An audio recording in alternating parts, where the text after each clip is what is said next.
Hello student, कैसे हो? उम्मीद है बहुत अच्छे होंगे। आज हम इलेक्ट्रोस्टैटिक्स का तीसरा वीडियो बनाने जा रहे हैं। दूसरे वीडियो में हमने ये देखा कि किसी पदार्थ को आवेशित कैसे किया जाता है, कितने तरीके से किया जाता है। उसमें मैंने आपको 3 तरीके बताए। पहला था घर्षण विधि, दूसरा था चालन विधि या संपर्क विधि, और तीसरा था प्रेरण विधि।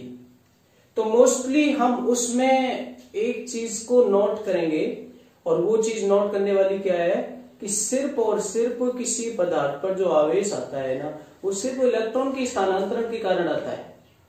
इलेक्ट्रॉन के स्थानांतरण के कारण क्यों? क्योंकि इलेक्ट्रॉन ही स्थानांतरित हो सकते हैं घर्षण से, प्रेरण से, क्योंकि प्रोटॉन स्थानांतरित हो नहीं सकते क्योंकि वो नाभिक के अंदर होते हैं। इसके बाद में आज हम इसके बहुत सारे छोटे छोटे बिंदु, महत्वपूर्ण बिंदु आज मैं नोट कराने वाला हूं। 1-2 न्यूमेरिकल भी कराएंगे इसके, इससे संबंधित किस तरीके से क्या होता है, आज इसके स्टार्ट करने वाला है। तो आवेश से संबंधित महत्वपूर्ण बिंदु क्या है वो लिखते हैं और नोट कराते हैं और समझाते हैं।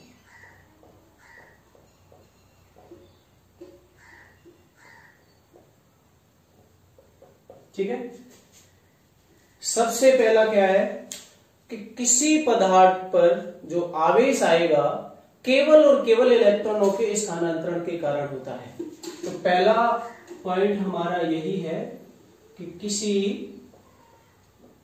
पदार्थ पर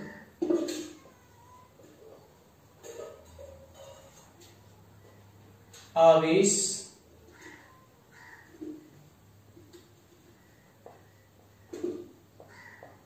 किसी पदार्थ पर आवेश केवल इलेक्ट्रॉनों के स्थानांतरण के कारण आता है।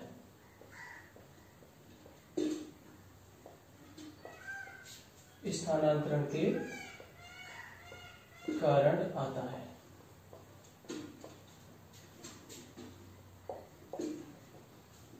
अगर इलेक्ट्रॉन की कमी हो जाए तो धनावेश, और इलेक्ट्रॉन की अधिकता हो जाए तो ऋणावेश। इलेक्ट्रॉन की कमी के कारण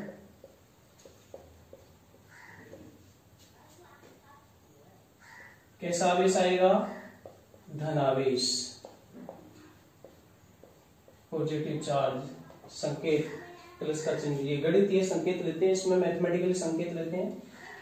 और इलेक्ट्रॉन की अधिकता के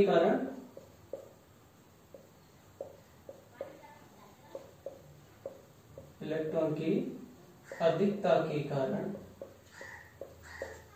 कैसा आवेश आएगा? ऋणावेश,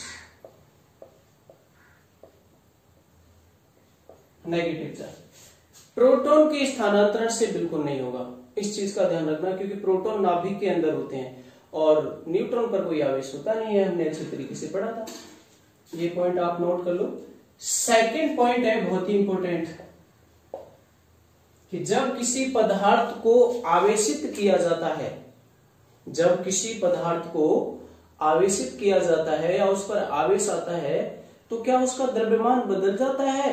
पहले से द्रव्यमान चेंज हो जाता है क्या? कि जब तक उस पर कोई आवेश नहीं होता, जब द्रव्यमान और होता है, जब आवेश आता है, क्या द्रव्यमान बदल जाता है? तो बिल्कुल है, इसका कारण भी बताऊंगा, तो ये बिंदु नोट करेंगे हम। किसी पदार्थ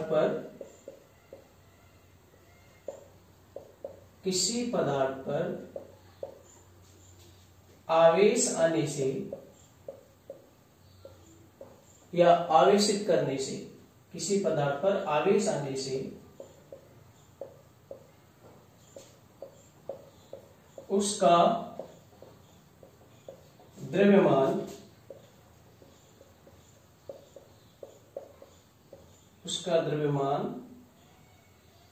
परिवर्तित हो जाता है। लेकिन ये द्रव्यमान देखना होगा कि कैसे होता है परिवर्तित। ठीक है, समझाते हैं। आवेशित होने में क्या स्थानांतरित होता है? इलेक्ट्रॉन। इलेक्ट्रॉन का द्रव्यमान होता है, बिल्कुल होता है, सभी को पता है। इलेक्ट्रॉन का द्रव्यमान होता है, इलेक्ट्रॉन का द्रव्यमान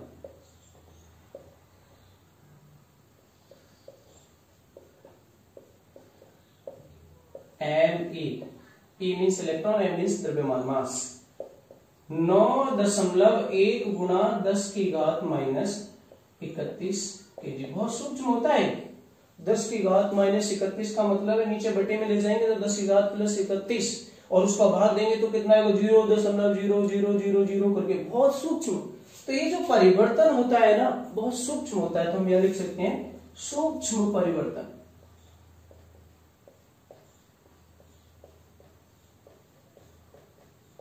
ठीक है। अब यहां से ये समझेंगे कि ऋणावेशित होने पर बढ़ता है या घटता है, धनावेशित होने पर बढ़ता है या घटता है। तो सीधी सी बात है, ऋणावेश कब आएगा? जब इलेक्ट्रॉनों की अधिकता होगी। और इलेक्ट्रॉनों की अधिकता होगी तो उस पर इलेक्ट्रॉन पहुंच जाएंगे, और इलेक्ट्रॉन पहुंचने का मतलब है उस पर द्रव्यमान भी अधिक होगा। तो जिस पदार्थ पर ऋणावेश होता है तो उसका द्रव्यमान बढ़ जाता है। और वो कितना बढ़ेगा? वो डिपेंड करता है कि स्थानांतरित कितने इलेक्ट्रॉन हुए हैं, उस पर इलेक्ट्रॉनों की संख्या कितनी स्थानांतरित हुई है। दूसरी चीज, जिस पर धनावेश, धनावेश कब आता है? इलेक्ट्रॉनों की कमी हो गई। इलेक्ट्रॉनों की कमी हुई तो इसका मतलब क्या है? द्रव्यमान घट गया, क्योंकि इलेक्ट्रॉन घट गए। तो यहां पर क्या समझेंगे हम इसी पॉइंट में? इसका ए पॉइंट क्या हो जाएगा? धनावेशित, धनावेशित पदार्थ का द्रव्यमान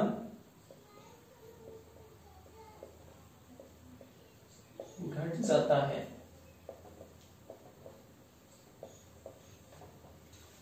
क्यों घट जाता है? क्योंकि कब आता है धनावेश? इलेक्ट्रॉन की कमी के कारण। इलेक्ट्रॉन कम होंगे तो सीधी सी बात है द्रव्यमान घट जाएगा। बी पॉइंट है ऋणावेशित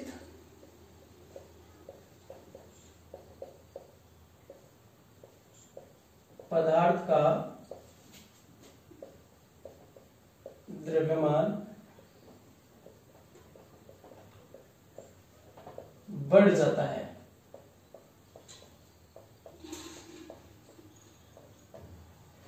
वीडियो को पॉज करके, आप पुश करके, बंद करके, स्टॉप करके इसको आप नोट भी कर सकते हो, क्योंकि मैं अगर इसको उतारने के लिए टाइम दूंगा तो काफी टाइम ऐसे ही बन जाएगा वीडियो में, फिर आगे की चीजें रह जाएंगी, फिर ज्यादा टाइम लेना पड़ेगा। तो आप इसको पुश करके उतार सकते हो। मुझे लगता है इसमें कोई दिक्कत नहीं होगी। हमारे जो महत्वपूर्ण बिंदु है, जो हमारे दिमाग में रहने चाहिए कि आवेशित होने से क्या क्या चीजें होती है, बस एक चीज का याद रखना है कि जो ये परिवर्तन होता है ना, बहुत सूक्ष्म होता है, और ऐसी कोई तुला या तराजू बनी हुई नहीं है कि इस द्रव्यमान को मेजर कर सके। ठीक है।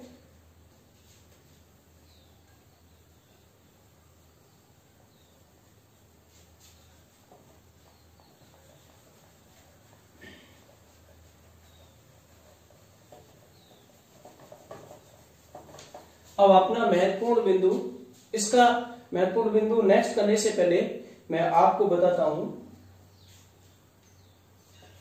इसका उदाहरण, एग्जाम्पल, उदाहरण।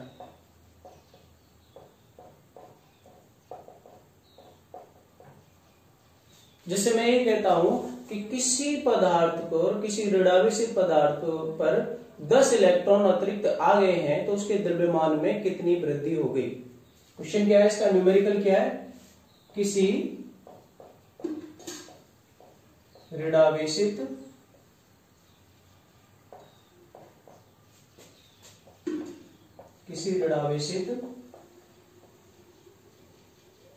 पदार्थ पर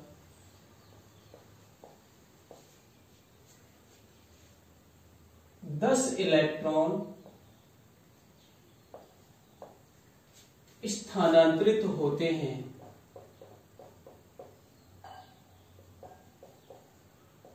कितने इलेक्ट्रॉन? 10 इलेक्ट्रॉन स्थानांतरित होते हैं। तो उस पदार्थ के द्रव्यमान में कितना परिवर्तन होगा, वृद्धि होगी। उस पदार्थ के द्रव्यमान में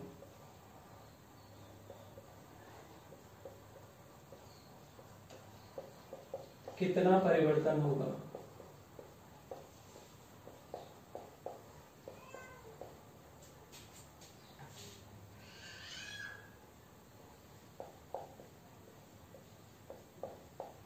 ये आपका न्यूमेरिकल है।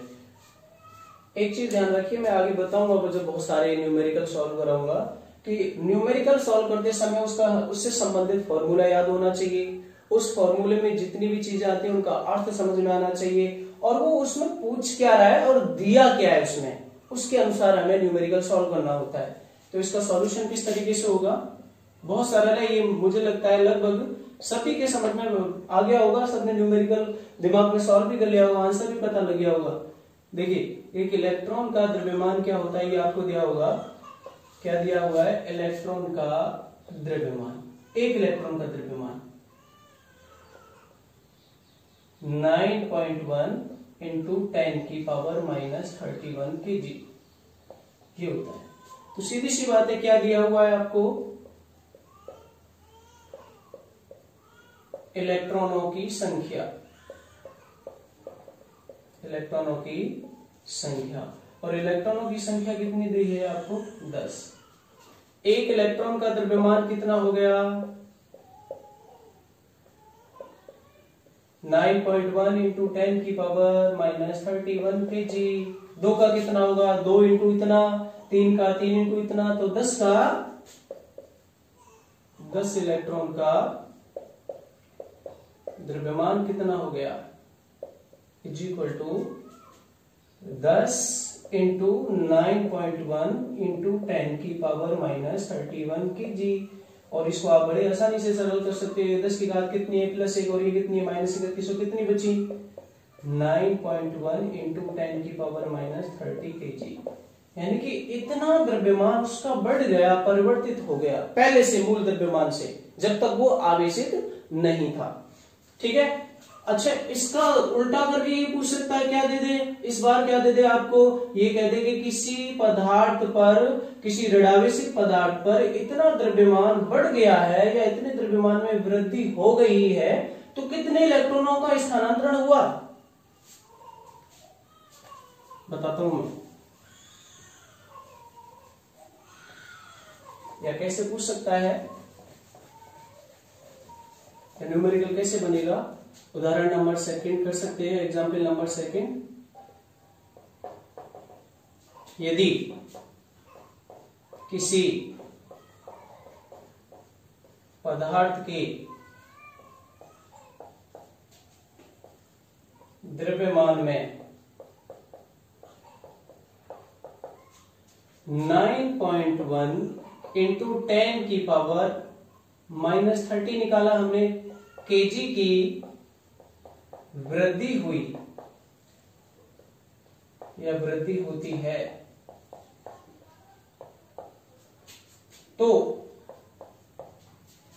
उस पदार्थ पर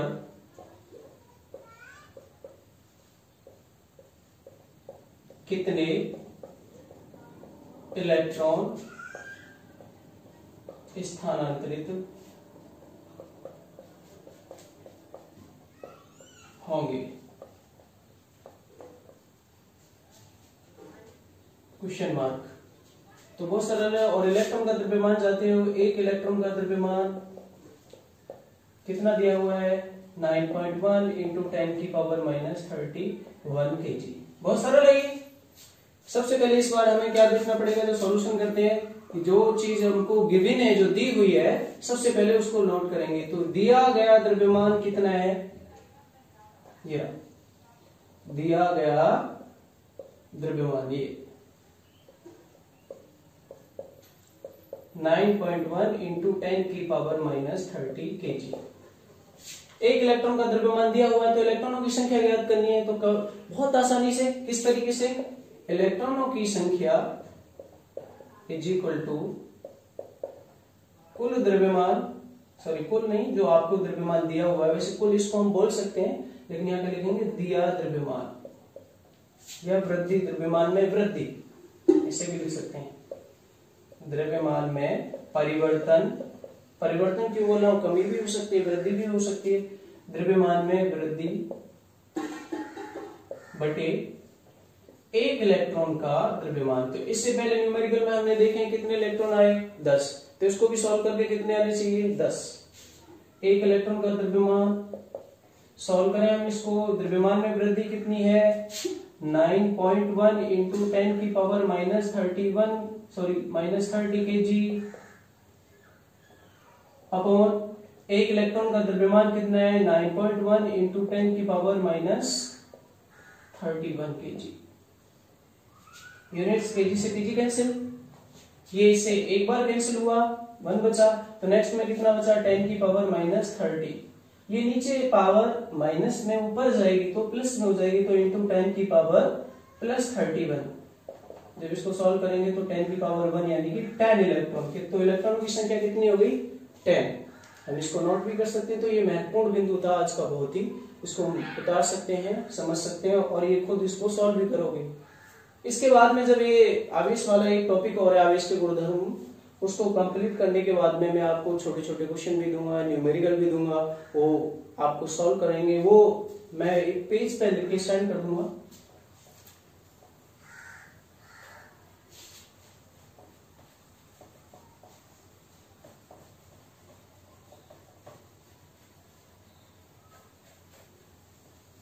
ठीक है, तो ये पॉइंट आपके समझ में आ गया होगा।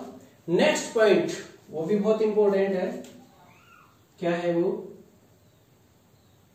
तीसरा पॉइंट, कि आवेश का ऐसा कौन सा गुण है, आवेश का ऐसा कौन सा गुण है जो दोनों में भेद, विभिन्नता उत्पन्न करता है, वो है ध्रुवता। ध्रुवता की बात करें तो यहां पर कितने प्रकार के आवेश होते हैं, 2। एक ऋणावेश, दूसरा धन आवेश। उस ऋणावेश को हम ऋण ध्रुव भी कह सकते हैं और धन आवेश को धन ध्रुव भी कह सकते हैं। ध्रुव की कहानी कहां से समझ में आएगी, जैसे हम एक चुंबक की बात करते हैं, चुंबक के कितने ध्रुव होते हैं, 2, उत्तरी और दक्षिण। दोनों की जो प्रॉपर्टी होती है अलग अलग होती है। ऐसे ही सेम यहाँ पर आवेश कितने प्रकार के होते हैं, 2, धनावेश और ऋणावेश। ये ऋणावेश धनावेश को ऋण ध्रुव और धन ध्रुव से भी इसको निरूपित कर सकते हैं। तो किस तरीके से होगा, आवेश का वह गुण जो आवेशों में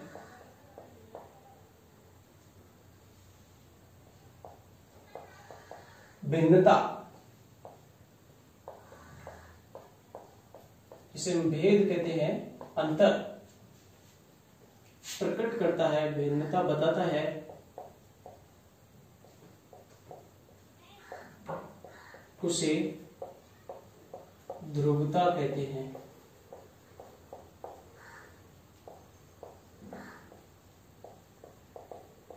तो ये चीज आपकी समझ में आ गई होगी, तो आप इसको नोट भी कर सकते हो। तो जो हमने कल तक सेकंड वीडियो में आवेश को उत्पन्न करने की जो विधि बताई थी, उससे संबंधित जो न्यूमेरिकल थे, उससे संबंधित जो पॉइंट थे, वो महत्वपूर्ण जो बिंदु थे, वो आज मैंने आपको बता दिए, नोट कर सकते हो। और इसको अच्छे तरीके से डे बाय डे याद करना, और हो सके तो नोटबुक पे उतारना। ठीक है, ये नोट भी कर लिया होगा आपने। नेक्स्ट आर्टिकल स्टार्ट करते हैं हम, बहुत ही इंपॉर्टेंट, बहुत ही शानदार।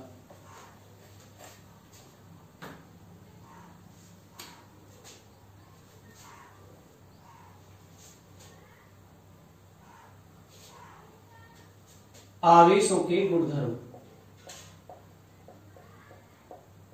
हालांकि इस चैप्टर के अंदर स्थिर वैद्युतिकी के अंदर हम पूरे इस आवेश का ही अध्ययन करते हैं, लेकिन कैसे आवेश का, स्थिर आवेश का अध्ययन करते हैं। ठीक है ना, तो वो भी आवेश के गुण ही थे, लेकिन यहाँ पर ये जो 4 गुण है ना, ये बहुत ही इंपॉर्टेंट है, जो आगे आने वाले हैं। इनसे बहुत सारी चीजें समझ में आएंगी, न्यूमेरिकल आएंगे इनसे संबंधित। तो इन गुणधर्मों को समझना बहुत जरूरी है। आवेशों के गुणधर्म, प्रॉपर्टीज ऑफ चार्जेस, ये 4 होते हैं और 4 ही बहुत इंपॉर्टेंट है, बहुत इजी है। सबसे पहला, आवेश की योज्यता का नियम, योज्यता का नियम।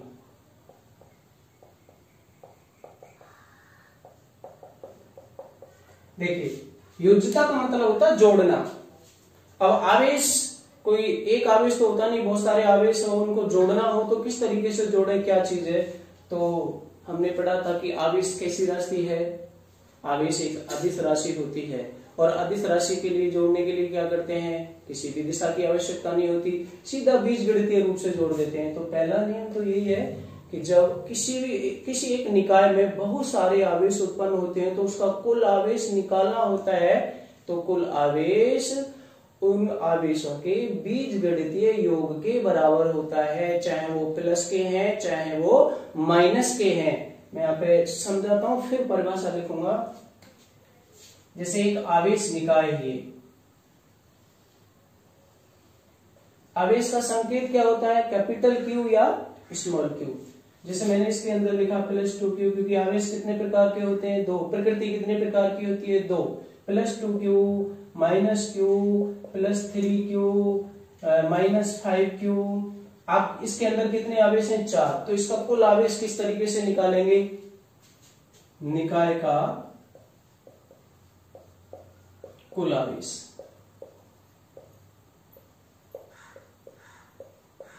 निकाय का कुल आवेश कैपिटल क्यू से डिनोट कर सकते हैं इसको। कैपिटल क्यू बराबर चिन्ह सहित बीजगणितीय योग होगा, सीधा सीधा जोड़, +2q, -q, +3q, -5q। आसानी से जोड़ सकते हैं और जोड़ने में कोई दिक्कत नहीं है। ये माइनस वाले कितने हुए, -5 और -q, -1, -6q, और ये +5q, तो -6q और +5q जोड़ेंगे तो कितना बचा। तो कुल आवेश इस निकाय का कितना आया, -q के बराबर। ठीक है, तो ये आप इसको नोट कर सकते हैं। इसकी मैं परिभाषा लिखूंगा इसके बाद में। क्या बनी इसकी परिभाषा, आवेश एक अदिश राशि है, इसलिए किसी भी एक निकाय का कुल आवेश उसमें उपस्थित आवेशों के बीजगणितीय योग के बराबर होता है। क्या लिखेंगे, आवेश एक अदिश राशि है, आवेश एक अदिश राशि है, इसलिए किसी निकाय का कुल आवेश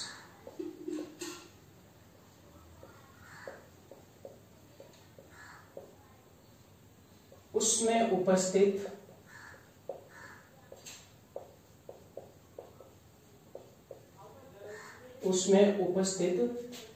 आवेशों के अदिश योग भी लिख सकते हैं और बीजगणितीय योग भी लिख सकते हैं। आवेशों के बीजगणितीय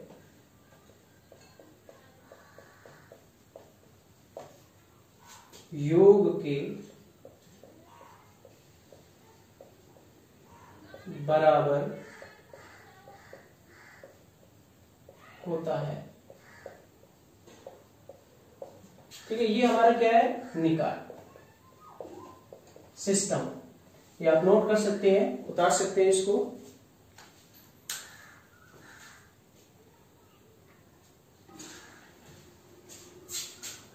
नेक्स्ट प्रॉपर्टी,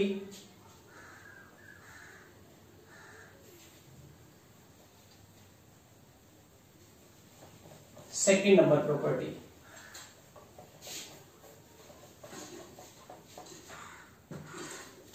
सेकेंड प्रॉपर्टी है हमारी, दूसरा गुणधर्म, आवेश की निश्चितता। आवेश की निश्चितता।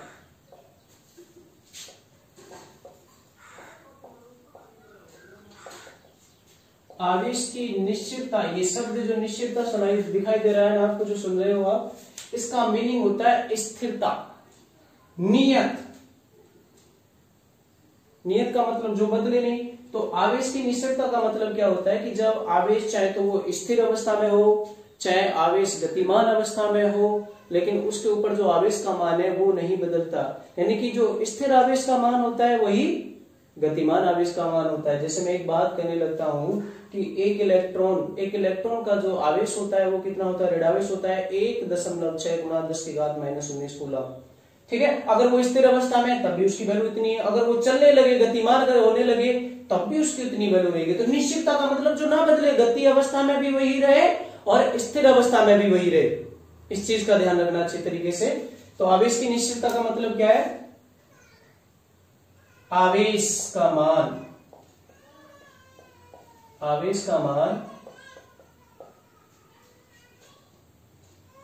स्थिर अवस्था और गतिमान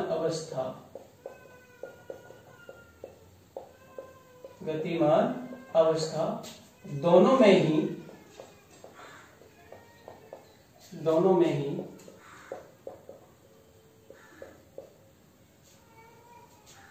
नियत रहता है, समान रहता है।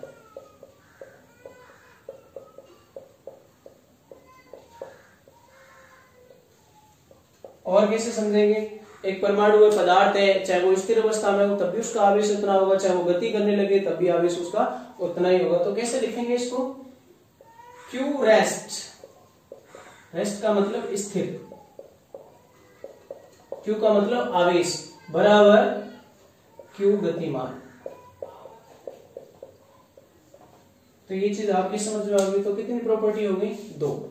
नेक्स्ट 2 प्रॉपर्टीज नेक्स्ट अगले वीडियो में भेजेंगे। तो इस चीज को जितना आपको बताया जाए थोड़ा थोड़ा उसको अच्छे तरीके से समझना, फिर हो सके तो नोटबुक पे भी लिखना। ये इसके बाद में जो 2 प्रॉपर्टी कराएंगे, 2 प्रॉपर्टी कराने के बाद में कुछ न्यूमेरिकल भी कराएंगे, इससे संबंधित कुछ क्वेश्चन भी देंगे छोटे छोटे जो आपको पढ़ाया गया उसमें से, वो क्वेश्चन आपको सॉल्व करने हैं। ठीक है।